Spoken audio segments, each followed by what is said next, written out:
क्या हुआ क्या हुआ क्या हुआ क्या हुआ क्या हुआ क्या हुआ ये जो वाले को सलाम देख रहे हैं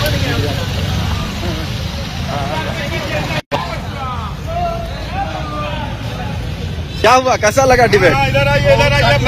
जी जी जी बताइए। हम लोकल पत्रकार ये लोकतंत्र के चौथे स्तंभ के रूप में आए थे, लेकिन जी। यहाँ आते के साथ राजतंत्र के सहारे में चले गए। न जाने इनके ऊपर में क्या दबाव पड़ा।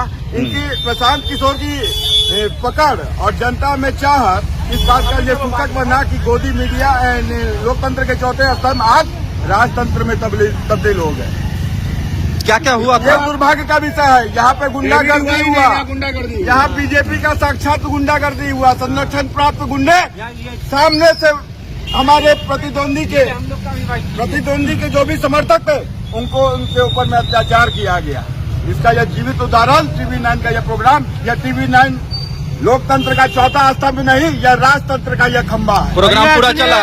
मीडिया जो है वो फोर्थ पिलर ऑफ डेमोक्रेसी है, लेकिन यहाँ डेमोक्रेसी का हनन हो रहा है, यहाँ राजतंत्र स्थापित। प्रोग्राम पूरा चला था। कितना देर चला प्रोग्राम? डिबेट का मतलब होता है डिस्कशन। आप जनता से डिस्कस नहीं कर रहे हैं, स्थानीय मुद्दों पे बात नहीं कर रहे हैं, आप क्या डिबेट कर रहे हैं? आप उसका स्टेटमेंट को ला रहे हैं, उसका स्टेटमेंट को ला रहे हैं। उससे राजनीति नहीं होती है। दरभंगा की आम जनता की क्या समस्या है उसको उठाना है। ठीक है सर, अपना परिचय दे दीजिए। मेरा नाम हो गया विश्वनाथ आनंद तिवारी, समाज सेवी। बहुत बहुत धन्यवाद। आप भी कुछ बोलिएगा। जो आज TV9 का शो हुआ है वो एक सत्ता पक्ष के लोगों को ही लगता है कि बुलाया हुआ न्यूज एंकर है, ठीक है। सत्ता पक्ष के लोगों को ही बुलाया गया डेबिट है। ये लोकतंत्र नहीं राजतंत्र जैसा न्यूज चैनल, ऐसा लगता है कि राजतंत्र आ गया हमारे देश में। कुछ नहीं था। बीजेपी का वो शो था। बीजेपी के जो है विधायक थे, मंत्री थे, उनको बोलने का मौका दिया गया।